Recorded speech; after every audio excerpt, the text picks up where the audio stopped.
This is Remote Ruby. Have you any remote idea to the meaning of the word? What's up, Andrew? Jason, how's it going? It's good. It's lonely without Chris, but hopefully we can fill that Go Rails void in our podcast today. So I guess for those of you who don't know, Chris got married and they are on their honeymoon a little bit north of me in North Carolina. It's kind of a shame he didn't want to come hang out with you while he's on his honeymoon. Well, number one, I don't want to hang out with him. I don't want to hang out with anyone. Let's just get that very clear. Well, that's depressing. Well, it is, but I also like not being sick. Yeah, he said something about that and I thought about it and I was like, dude, this is your honeymoon. Don't try to hang out with me. But what I can do is just kind of casually show up in the background of all their photos. So I think that might be the plan. Down with that. Yeah. I was bummed for them because the wedding was supposed to be in a couple of weeks from now. And our friend, the pandemic, ruined that. So I'm glad they were still able to have a get together with their family and all that good stuff. Yes, they changed their names to Mr. and Mrs. Go Rails on Twitter, and I really liked that. Yeah. That's called brand recognition, y'all. Take some notes. You been doing anything fun since I talked to you last week? So last week, I was about to truncate 250 million rows, and there were looks of, oh dear, you poor boy. So the weekend was eventful. I didn't sleep all weekend, as one can imagine, because truncating 250 million rows just doesn't, there's going to toll on a person. It does, but there's not it's not going to go 100% right, especially when you're like coordinating asynchronously, like in the middle of the night. So there were some issues, but they weren't large, but I think we kind of got it all mostly taken care of. I mean, there's still a few random issues because we use Solar, which is Elastic, but it's just like from Apache based on Java, but it's just like a searching thing. And because we deleted all these rows, there's been you have to re-index all of those records. So there have been a few issues because of that, because that re-index took longer than we anticipated, although I kind of thought it would, but they were pretty confident it wouldn't, but it did. So there were a few things we had to deal with, but for the most part, it went pretty smooth, but it really kind of threw my sleep schedule off kilter. Do you get any recovery time off like Monday or Tuesday or just straight through? My boss was like, please take a day or two off. And I was like, yeah, I will. And then, on Monday, we wake up, we're like, did I sleep Monday? I have no idea at this point. This entire week has been like a blur. But Monday morning, that's when everyone starts getting on the app, So we kind of had to be there to triage support. And so no, not really. But I mean, not until the end of the week. So yesterday I took most of the day off. And today I haven't really done much. So I probably won't really do much more. That's good. Yeah, but I'm glad it's over. Let's just say that. Yeah. I've not worked. I don't even think I've actually worked with Elasticsearch. Oh, really? All my search, I'm familiar with that. And I'm familiar with the name Sonar, whatever one you're using. Solar. Clearly, I'm not familiar with the name either. Most of my search life has been PG, in Postgres, either using the PG search gem or even just straight up searching in Postgres SQL. So consider yourself really lucky because that's perfect, right? Where you're searching your database. So you literally search through Postgres. But when you introduce something like Elasticsearch or Solar, now all of a sudden you have data in two places. And it has to be indexed and it has to be, all this stuff. And what we were running into is a lot of issues between the data that was in the database and the data that was in Solar. And sometimes they would get out of sync just because of the sheer amount of records we have. So it's just a bad time. At my last job, not at CoFund, at the one before that, we had Elasticsearch. And I mean, we kind of ran into the same issues where I mean, your data basically almost lives in two places now. And if they get out of sync, it's just bad. And if you accidentally re-index everything, your app is just foobarred. So it's just a massive pain. But you'll be massively surprised at what I'm about to tell you. So one thing I've always been interested in is, and maybe there's something like this for Rails, but one of the Laravel packages is called Scout. Mm-hmm. And it has an Algolia driver by default, but like you just drop this trait, like a module in your model, it's called searchable. And then you can have it sync up with Algolia and stuff. And it's supposed to like push all that to a third, it's a third party service if you set up Elasticsearch, but it's pretty interesting. I mean, I imagine they would work the same in Rails if you used Algolia, because you're not hosting Algolia yourself. Like you're hosting Elastic and Solar yourself. So that's the problem. Yeah, the benefit for this one, like for that library, is that it just does a lot of behind the scenes work for you. But I'm sure there's something like that for Rails. Laravel has awesome stuff baked in? What? Gasp. We might as well just change the name of this podcast. I mean, I just don't really want to write. If we could have Laravel on Ruby. That's the dream. Yeah, it does sound like a nice dream. The problem for me is I just am so ingrained in Ruby and Rails, and for better or for worse, like that is just, I'm comfortable with it and I am proficient in it. And like, there's a lot to be said for being proficient in something. So there is like that comfort too. Like right now, I guess this is a good topic and or question. So I have started having wrist problems. Like I want to nip this in the bud right now because I know people who have wrist problems, and at this point in their lives, they're like 20 years older than me and they're not good. Like it's a bad situation where their wrists are just completely messed up and they're having to maybe have surgery or, they're in a lot of pain. And I don't want to be like that. So, I mean, I'm a massive procrastinator in almost every other area, but I need to deal with this like right now. So I am starting to look at, okay, what can I do for my wrists? And like number one, I think I need to get a new keyboard because I realized that this keyboard is kind of high. And like I have like a wrist rest, but I tend to rest my wrist on that. And when I try to not rest my wrist on that, it feels like the keyboard's too high. So number one, I'm probably looking at getting a new keyboard. But do you have any thoughts, suggestions on what I can do to not be in pain for the rest of my life? I wish I did. I'm just going to be as honest with you as I can. I don't know anything about that stuff. Like so you never had it?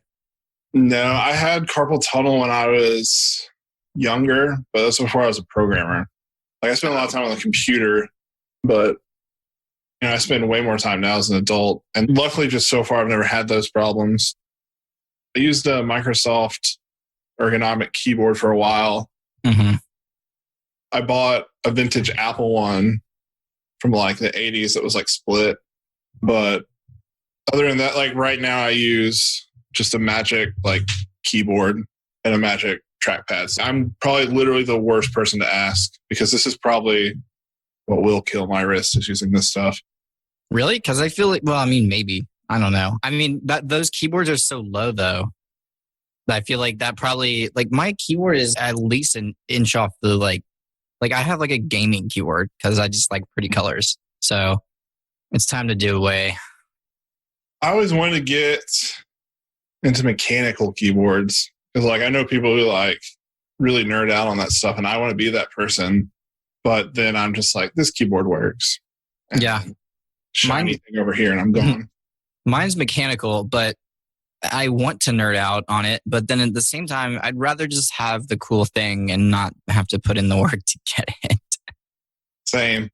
Also, it sounds like you want to not have wrist problems. So have you looked at like split keyboards and stuff? Yeah, I have. I mean, I saw you post this on Twitter because I slid back into Twitter. Yeah, we should talk about that later. Daniel Pritchett, who responded to you, he used to live here in Memphis. He was like one of my early mentors. He knows a lot about that stuff. I saw him tweet at you. I would listen to whatever he had to say because I know like he's researched and spent a lot of time on that stuff. I'm also sitting here putting my hand sideways like I'm typing on a sideways keyboard like an idiot. Those exist? I've seen those. No, I know. I just look like an idiot because I'm just sitting here doing that into thin air. Yeah, a lot of people said that there were like yoga stretches you could do for your wrists and that you can massage them. And okay, I mean, also you say you look like an idiot, and I'm over here looking like I'm praising, like the air or whatever. But there were a lot of people. Mechanical keyboard. The almighty mechanical keyboards. There were a lot of people that said I could do a lot of orthogonal like stretching and, for your fingers, hands, wrists, forearms, your biceps. So I'll probably look into that a little bit. I have a standing desk. It doesn't seem to truly help. Although last night, and I caught myself doing this, when I get more drowsy, I realized that I've started tending to lean, like I'll like kind of almost rest my head on my hand and propped up against like my arms of my chairs. So I caught myself doing that. I hadn't caught myself doing that before, and that definitely would not be helpful. So I need to do that. And one of my arms on my chair is loose. I need to finally fix that. That's been on my list forever. Probably still will be. The one thing I just try to adhere to is keeping your arms flat on the workspace. Like your elbow, how do I say this? At a 90-degree angle, like your elbow, your arm work lift. I try to do that. And maybe that paired with the lowness of my trackpad and keyboard has been good. I also have, like, getting into like full ergonomics, I have my iMac on an arm so that my neck can stay straight. So I try to adhere to that. I'm not always really good at it. I find myself like slouching throughout the day, but I've tried some health things like in my diet the past week. And so I've been like antsy to stand more. So I'm just trying to adhere to that when I stand too, like keep my arms straight and my eyes forward. It's going all right. Yeah. Someone said that usually like the first indication that like when you start feeling wrist problems, it probably means that you're not sitting up straight and your ergonomics are off. And I had flashback, dude. I flashed back to my mom like screaming at me for my entire childhood, sit up straight. So my brother has whatever it is when your like spine is curved. I don't have that. The doctor she took me to the doctor for it. The doctor was like, no, he's just lazy and he won't sit up straight. So and I was like, yeah, fair enough. I had no argument here. I see a chiropractor, not because I'm like one of those people that thinks like chiropractic like fixes everything that's wrong with you ever, but just because I carry a lot of like tension in my back. And a lot of it is because like I'll slouch during the day. And that actually really helps. If anything, it just feels good to hear your back pop. Mentally, that makes me feel like I'm relieved. So yeah, I mean, I would go get massages and stuff. I'm just paranoid. Absolutely paranoid. Massages are that's probably my favorite self-care thing in the whole world. Oh yeah, dude. Same here. I love it. When I love myself, I get myself a massage. Are you paranoid because of COVID? Yes, absolutely. Yeah. So the first outing I had was at the end of April, beginning of May, I think it was. And it was right as like Memphis like slowly reopened. And so I went and got a massage because the place I go to is we do temperature checks at the door. We only let one person in at a time. Like you have to wash your hands and keep your mask on. So like I felt pretty comfortable there. But yeah, I used to try and go on the reg and I haven't been able to do that. Maybe I'll look in town because I'm sure there's a place that's doing safety correctly. Yeah, I want to be safe. I mean, at this point, I've lost 2 family members to it and it doesn't look like it's slowing down. So I'm more so scared about all the people they're saying that after you have COVID, because my mom was like, are you scared that like you're going to die from it? And I'm like, no, I'm scared about what comes after because a lot of people are talking about all this stuff with their lungs and their heart. And I don't want to deal with that. Yeah. I mean, just full transparency. I personally am scared to get it because of like my health. I have a couple of risk factors, one being just my weight. And like, I was really scared if I get it, it would do me in. That and my parents are in their mid 70s, but that like my dad goes to work every day. He's cautious, but I don't think he's like super concerned. So I guess if he's not and I'm concerned about him, then someone's got to be concerned for some. I mean, what is it, the old saying where, you know, at some point you're going to have to start looking after them. I mean, my mom was down in Myrtle Beach and I went down and she said something and I'm just like, all right, it's time to educate. I had to have my say. But yeah, I have some risk factors too. Mostly the one that I almost never talk about because I'm like mostly really ashamed of it. And it's the fact that I smoke cigarettes. So I am mostly afraid of that because my lungs could be better. So That's why I'm kind of freaked out about it. Yeah, I don't think there's anything wrong with being nervous about a virus that has killed so many people. Yeah, but I think you're right. I think if I find a place that is being safe and doing what needs to be done, then I probably should go take care of myself. That's something a lot of people have been saying recently. And you need to take care of yourself. I'm like, what? I am. What are you talking about? And then I'm like, no, I'm not. Yeah, this is really fascinating because it's been like taking care of yourself for me has been on my mind a lot recently because like I'm 31, I have 2 young kids, and I would sure hate for something to happen to me that I could have prevented. You know, if I get into a car wreck, I can't, you know, maybe I could prevent that. But like eating and how I manage my stress and manage my mind, I could pretty easily probably add several years onto my life if I just change little things in my life right now. Yeah. Okay. So that's interesting. And I feel like this is worth talking about just because, I mean, we're all going through this at this point. So also what you made me remember is someone on that thread on Twitter I made said that stress can be like a really big factor in contributing to wrist pain. And I was like, really? Well, shit. I don't view myself as a stressed out person. Other people think I am. I think I'm really chill, but I also just have rampant ADHD. So I don't really realize I'm stressing, but I don't have anxiety. I believe you have, but I'm not anxious, but I do stress. And it's harder for me to realize that I am stressing because I don't really focus on it as much, if that makes sense.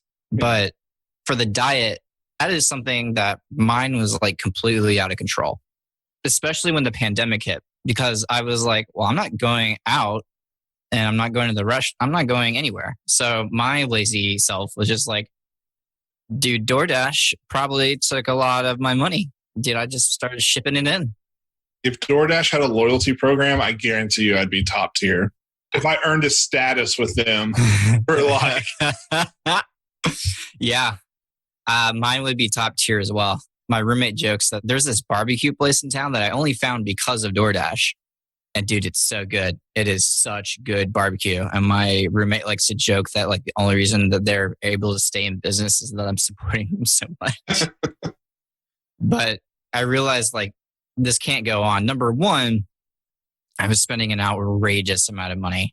And I'm in a privileged position where I don't have a lot of expenses and I'm young and I only have to pay for what I need.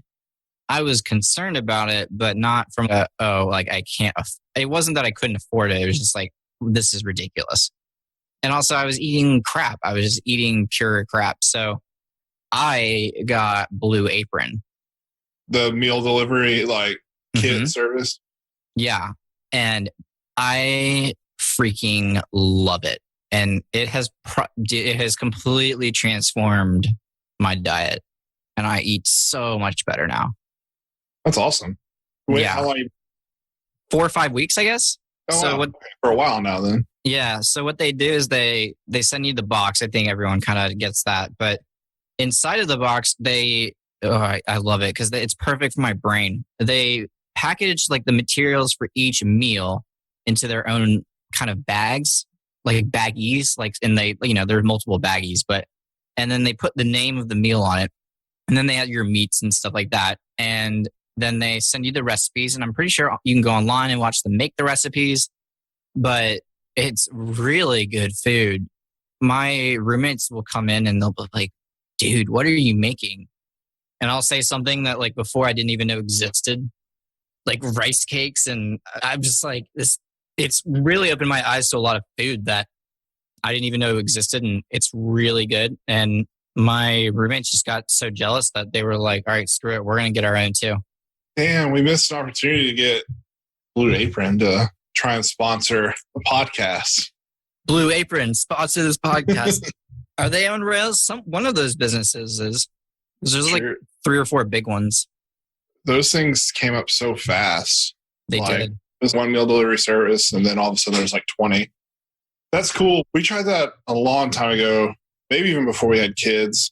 And I don't remember why we stopped, honestly. I have a really difficult relationship with food. I don't know. I like from the time I like kind of got into my high school years and was kind of like doing things more on my own, like going out to eat on my own, things like that. Like I just got to where I couldn't control myself eating. I got pretty overweight in terms of healthy for my height. And like 2011, 2010, I was like, I'm going to do better. I lost 60 pounds and probably like the healthiest I've ever been. And then, something just happened after I got married, like where I just eat and eat. And like, it's kind of embarrassing because like I can just eat disgusting amounts of food. And, I kind of like yo-yo diet. So I like try a diet, lose some pounds, come off of it. And that's probably the biggest like ailments. Like I think it's my like how I eat is the biggest contributing factor to all that. And so like that's what I've been working on this past week is we've just been eating way healthier foods. And right now I'm trying to like pose it as an experiment. So like I recently had blood work done. So I had labs and all that. And so now I'm like trying to see if I eat like this, like these healthy foods for, 2 months, will my cholesterol go down? Like will my blood pressure go down?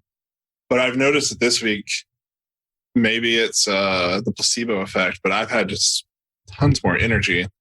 And like the more I've been eating better, the less I've been craving what I consider kind of the crappy foods. But I'm like, I've even noticed it at work too. I have ADHD, which I found out like a year ago. So I take medicine for that. And some days I like won't take my medicine and I'll be like, whoa, like I feel focused, not as focused as I'd be if I took medicine. I'm still obviously distracted, but I don't know. It's interesting. It's just interesting how much food has an effect on the rest of your life. It is. Number one, congrats on eating healthier. And I wish you the best of luck. Number two, it is freaking hard because the healthy food doesn't have all those chemicals that make you addicted to it. That was when I was like, damn, why does all this healthy food taste like crap? Right. Yeah. I've been really having to put myself out there, like eating meals that normally I'd be like, this would kind of gross me out. And some of them I'm finding like I love. It's hard for me to talk about because like I've told so many people so many times, like, oh, I'm like going to lose weight this time, or like I'm going on this diet. And then I fall off a bit. And I'm like, there's like a shame that comes with that. So yeah, if this works out, I'll talk more about what I'm doing. But really, my end goal is I just want to feel better and I want to live longer. Yeah. I wish you the best of luck, dude. I know as like a person like that you can do it. I also know as someone else with ADHD that like the yo-yo of like life is constantly going up and down. I feel like that constantly. And you said that thing about being off your medicine. That made me think because when I'm off my medicine, granted, I'm on a much higher dose than you, but my doctor told me to try it. They were like, because I don't remember what we were doing, but they were like, try it. Don't take it for a few days and then see how you feel. And they were like, there's no side effect of not taking it. It literally will be out of your bloodstream in like a day or two. And I came back all pissed off. And I was like, you freaking liar. There absolutely is a side effect to coming off of it. And they're like, okay, let's talk about that. And I explained it. And they're like, have you ever considered that's how you feel normally? And that was not a good day. So it's hard, dude. It's hard to take care of your health, especially with everything going on right now. That's why Blue Apron really helped me out because I used to be a picky eater. And then I stopped being, and when I went to college, and at some point in college, I completely went off the wagon in terms of like health. But then I started dating this girl who she was a really good cook. And I learned at that moment that I will eat anything that is placed in front of me if I don't have to go hunter gather it, Right. If it's in front of me, I'll eat it. And that ended any picky eating that had existed prior, because now I will literally eat anything that is prepared for me. But then we stopped dating, and then my eating habits went back to crap. But now that Blue Apron, because I mean, I had an ADHD coach, which also, just side note, was the most helpful thing I've ever done for my ADHD. Really? No therapy, psychiatry, whatever. Having like an ADHD coach was the most helpful thing I've ever done. She was like, why don't you eat healthy? And I was like, I don't have the materials. She's like, why don't you have that? And I was like, because I don't like going to the grocery store. And she helped me really find like the root of a lot of my like little neuroticisms. And that was one of them, is that I hate going to the grocery store. Why? Because I don't know what to cook, because I don't have any recipes. So the fact that Blue Apron like solves all of that, because they give me the recipes and they give me the food, and I don't mind cooking it. So that's really helped that. But yeah, I went off my medicine for a little while because of an insurance issue, which just fuck insurance companies, by the way. And I felt like crap. I couldn't do anything. And I was like, I have got to do something, because I know that there are things in my life, like my diet and my, like these habits that I have that make this happen. But a lot of it I can mask with my ADHD medicine. And I use that as like a crutch for some things. And it's like I feel like as someone with ADHD, like I'm like, okay, I'm going to go super hard. I go super hard into everything. Like all of a sudden, just everything is like completely different. And then like, obviously that's not sustainable. So I always fall out of that habit. But this time I'm trying to like ease into it, which has worked out much better. Like, okay, first I'm going to fix my diet, and I'm not going to like completely change my diet. I'm just going to get Blue Apron and try to. So I know for those days that I have those meals, that I'll be fine. On the days that I don't, I'm still working my way into dealing with that. But the fact that now I have something in place that's permanent, I don't have to think about it, I don't have to deal with it. It's been a lot of help. Yeah, that rules.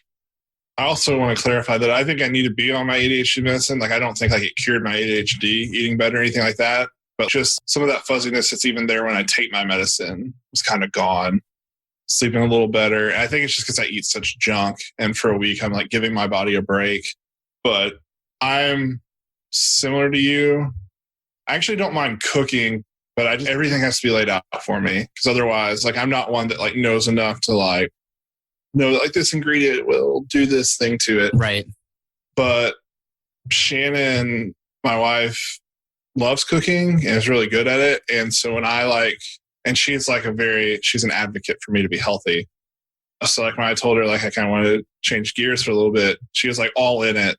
And, so like with the exception of last night, because my kids were on a rampage, I've gotten off work and dinner's just been ready. Like that's been a huge boost for me in terms of like just being able to like not think about what I'm going to eat, just sit down, eat, know that she like knows what I'm thinking on my diet. Just beyond lucky for that.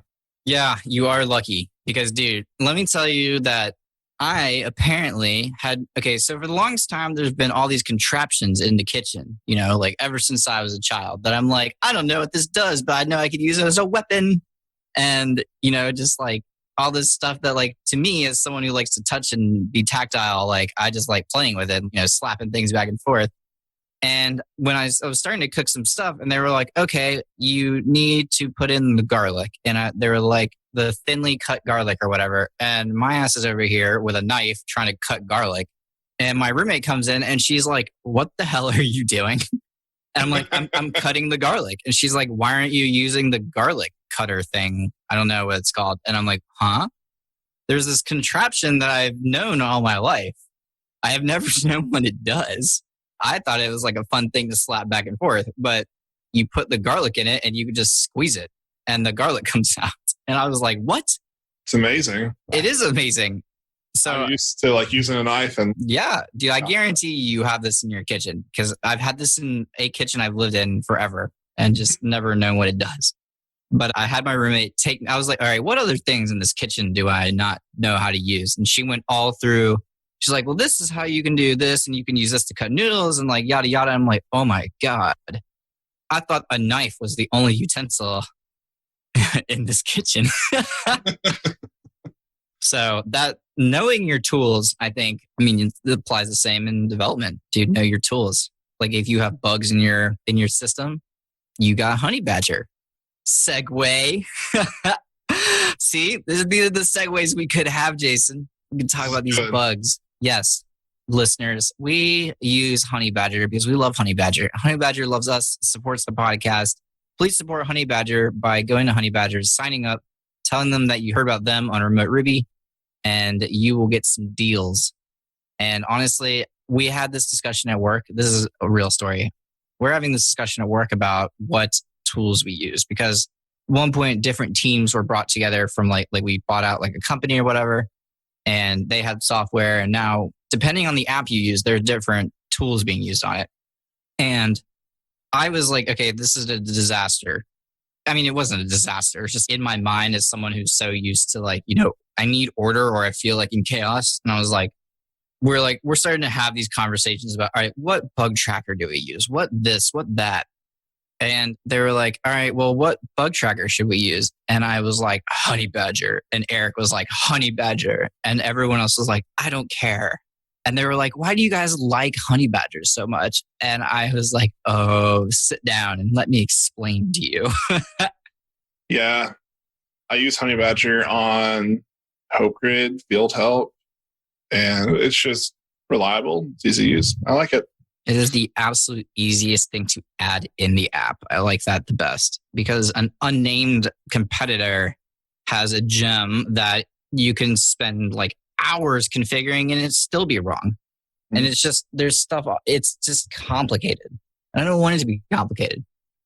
Not to mention, they're some of my favorite people ever. They always, like when they sponsor something, they always do, like at conference, they always do the coolest ways to sponsor. I've been to a French restaurant thanks to Honey Badger. When I was in Phoenix, I got to ride in a bus to an In-N-Out burger thanks to Honey Badger. So they're good fun. people. Good people, good times, good air monitoring. Honey Badger. I did it. That's impressive. Dude, I'm telling you, we can segue these in. Anyway, we should probably talk about Ruby a little bit. Have you tried Ruby 3? What? Have you tried Ruby 3?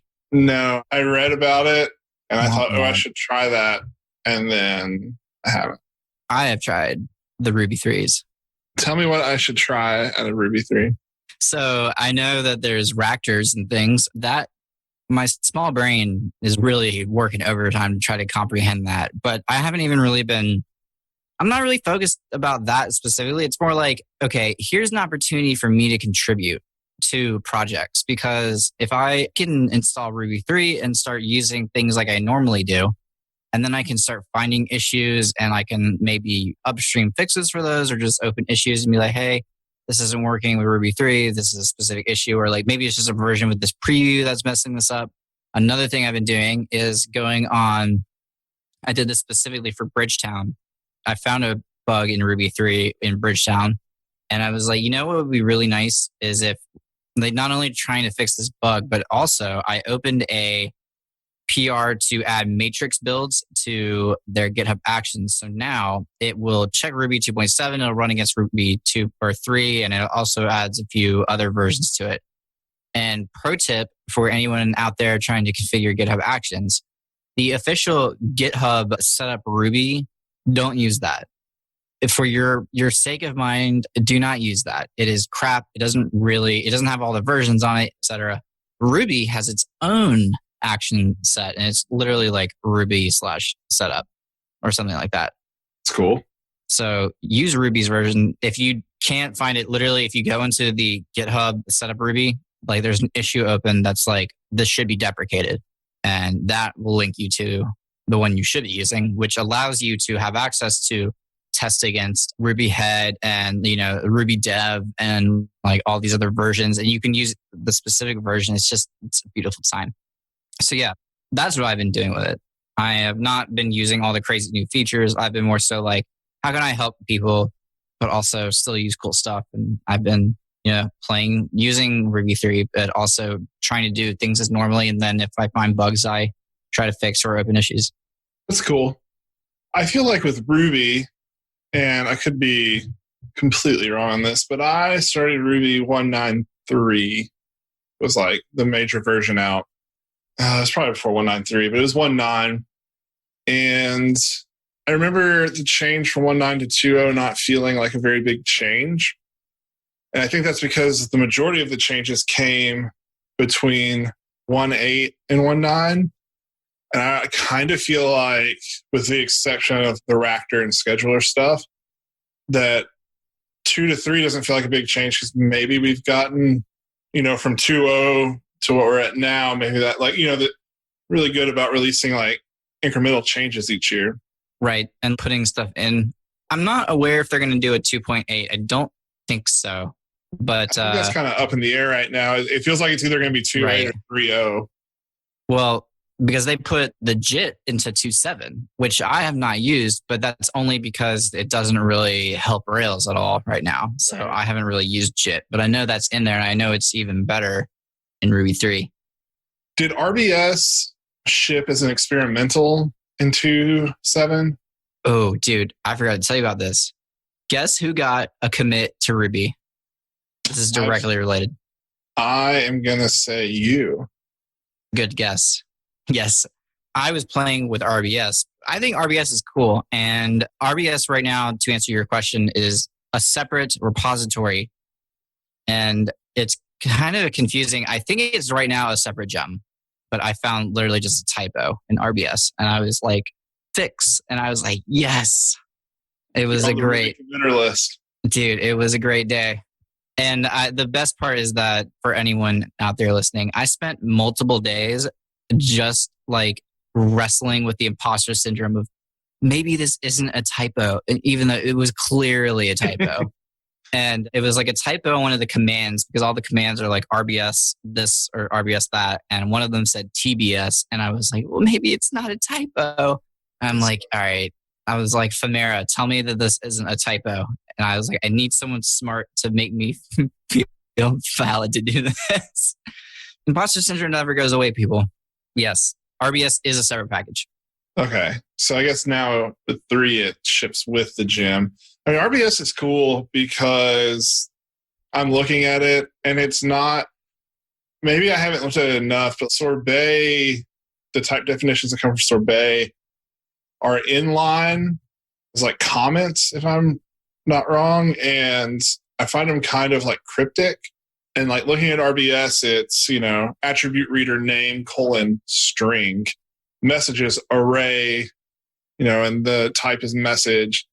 Also, like there's union type, so you can give it user or bot. And then it's also cool. Yeah, method overloading is supported. So yeah, I don't know. I think I would be interested to see more than anything if having something like RBS would allow, this is just ignorant question, but would allow people to build better like editor support. Whereas if like I had a user class and I had like first name and last name, find a strings, and I declare that a name method like returns a string, I'd be interested to see could people build cool like VS Code Ruby tools for that. The answer is yes. The answer is also in terms of actually using Ruby typing in VS Code, yes, as well. Because what really confused me at first, because number one, I really wanted to like Sorbet and I really didn't. And this has nothing to do with about, the amount of work they did. They created an awesome package and the ecosystem is cool and Shopify put a lot into that and there's cool packages coming out for it. I really don't like the SIG stuff. Like you said, it goes into your code and it's not a comment, it's a method. Ah, okay. I really didn't like that. And it was just so confusing. Like it was so hard to type your adder readers. That was like the worst part of all. And I spent a long time and I was like, I hate this. I absolutely love the people that built this, but I do not like this. And so I kind of went back into, the Nate Hopkins, like duck typing is awesome and everything and blah, blah, blah. And RBS came out and I was like, this I like. I was like, I like that it's in a separate file. I mean, at first I didn't like that because I kind of wanted it to be like TypeScript, but at the same time, no, I don't. So I like that it's in a separate file. The gradual typing is really nice. And what I didn't understand is if you look in the docs and start reading through, like the docs are very thorough. But what's not thorough is how the frick you use it. So it took me a while, but then I finally came across a slideshow from Ruby Kaigi that was actually then incorporated to the docs.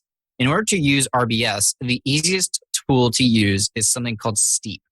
And Steep is a gem, and it literally is called, it just says gradual typing for Ruby. And basically what it is it allows you to like run that thing that checks the types.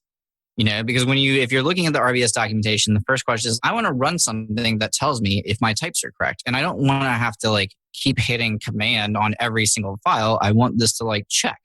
That is what Steep will do. There's also a VS Code extension for Steep. So yes, thank God for these people. I'm pretty sure I went and found the person who was building that tool. And I was like, I'm going to sponsor them on GitHub. And they weren't accepting it. I was about to message them or email them and be like, dude, I want to sponsor you for doing this. But that's the state of it. So if you want to try out Steep, I've been trying to write a blog post about this and then just getting really sidetracked with like shiny stuff instead. But because there's no one really writing, I haven't seen really anything written about this. And I think it's really cool. So yes, if you want to use RBS, use Steep. Your life will be easier. I've just saved you a lot of research. I should look into that more. I use Solargraph with VS Code, and I like it. I usually have to set it up like per project, though, because you have to include like that Rails file to get it to work well with Rails. And one thing it makes me want to do is actually leave like comments in my code, but I don't do that because I feel kind of useless if nobody else is using Solargraph for that. Right. I don't use Solargraph anymore. Really? Well, I didn't realize that Jared White, shout out, maintainer of Bridgetown, shout out Bridgetown for life, hashtag static, hashtag, I don't know. Jared said something to me that I didn't realize that, I don't remember exactly what he said, but it was something about, he was looking at my setup for something and he's like, well, I don't use Solargraph. And I was like, what do you mean? Don't you kind of have to in order to get like blah, blah, blah? And he's no. And I thought he was talking loony things. You know, he's from Seattle. I was like, there's a lot of smoke up there. Maybe he's confused. Is he from Seattle? Which is the one with the bridge. Wait, that's Portland. I thought he was in Oregon, yeah. Yes, geography. It is a thing. But yes, he's from Portland. I was like, it's very smoky up there. He's probably very confused. But no, he's actually right. You can use the VS Code tree setting stuff, and you don't need Solargraph. And Solargraph works like, it gives you like slightly different abilities, but I can do the same thing that I don't care about a lot of the stuff that comes out of Solargraph. The only thing I care about is when I see a method, I would like to click on it and go to that method. And you can do that without Solargraph. You'll have to teach me the way. I will teach you the way. And I want to teach everyone the way, actually, because I've been, my ADHD like concentration for this week has been like maker communities. I don't even know how I got into it. It's just, I'm sure I'll be interested in this week, and next week it'll be something else. But one thing I did start working on is I want to create a course or like just a write-up or whatever, something that I would like to be paid for, basically, however it is put out, that tells you how to use VS Code with Ruby, but not in like just add this extension and add this extension. No, I'm talking like I have spent years making it like the best possible thing it could be. And I have gone through all these setup instructions and I'm like, well, you don't need to use this extension. Like a lot of them tell you to use the RubyCop extension. Well, you don't need to use this. You just have to set up the VS Code Ruby extension correctly. And that is hard. Figuring out how to set that up is difficult, but I think I've finally figured it all out. I'm testing like a brand new setup of VS Code on my work laptop and everything's been working perfectly. So at some point, I would like for that to be a thing that someone pays me money for, but I will absolutely help you do it. So I would legit pay money for that because there's not a lot of VS Code Ruby content that's not, these are the plugins I use. Yeah, so. There's not. And so I think I can make that. You said something earlier that made me want to circle back to a thought I had this week. I've been writing a lot of JavaScript. I'm so sorry. I actually really like JavaScript, but I don't say that much. Ooh. I don't like the JavaScript. I don't like having to rewrite the same JavaScript I write on the server. Or But if I'm just in a JavaScript environment, like I'm happy. But it's made me think a lot about TypeScript and how I would probably really like TypeScript. You don't use it, right? We talked about this last week. I don't use it, but I'm interested in it. And I know you had been interested in it. So I'm just curious to hear your thoughts on TypeScript and why you like it. TypeScript is difficult. It's very C# in nature because the designer of C# also designed TypeScript. I say that only because someone else has told me that, aka Nate, because I have never used C#. So it's hard. It's kind of hard at first to wrap your head around it. But the community is absolutely there. There's a lot of people who are behind it. So number one, the thing I like about TypeScript is that there is a lot of resources out there. VS Code is absolutely fantastic in writing TypeScript. That's number two. Number three is that unlike you, okay, I feel like the reason that you like writing JavaScript somewhat is because you're good at writing JavaScript somewhat. The reason I despise JavaScript is because I absolutely suck at writing JavaScript and it frustrates me and it makes me angry, and that's why I don't like it, which is a very immature response. But you know what? I'm human, so I'm just going to take this one. And TypeScript makes it easier to write JavaScript because my JavaScript is screwy and I don't understand it. I kind of understand it. I'm like kind of over exaggerating the rate at which I don't understand it, but I have to kind of sit there with the docs to a degree. But TypeScript really helps me out writing JavaScript because as someone who doesn't understand it as well, it helps spot a lot of bugs that I would not have caught. That's not to say it doesn't come with its own frustrations. It absolutely does. But in terms of like, if you kind of remove like all the like pieces away from it in terms of just writing TypeScript or just writing JavaScript, I would choose TypeScript. And I think also that it seems to be the winner. I don't think that's a question anymore. More and more people are writing TypeScript. A lot of companies are banking on TypeScript. VS Codes are written in TypeScript. Obviously, Microsoft is behind it. So I don't know. I need help writing JavaScript and TypeScript helps me. That's why I like it. It's cool. I feel like I say this a lot, and maybe I just don't have enough experience, but I just feel like TypeScript would help me in the areas like you said, like the things you wouldn't catch. For me, it's just like things that I don't necessarily have to think about. It just tells me like, this is wrong. So, okay, I can fix that real quick. I don't know. I feel like that made me more proficient, but maybe not. But we're also out of time. So yeah, well, all I have to say about it is it's going to take a bit to get used to it, but it's truly like having a pair. Cool. Someone that's just like, hey, by the way, bro, you forgot that right there. And you're trying to send this thing a number and it's not going to take that. It's nice. Highly recommend. Very cool.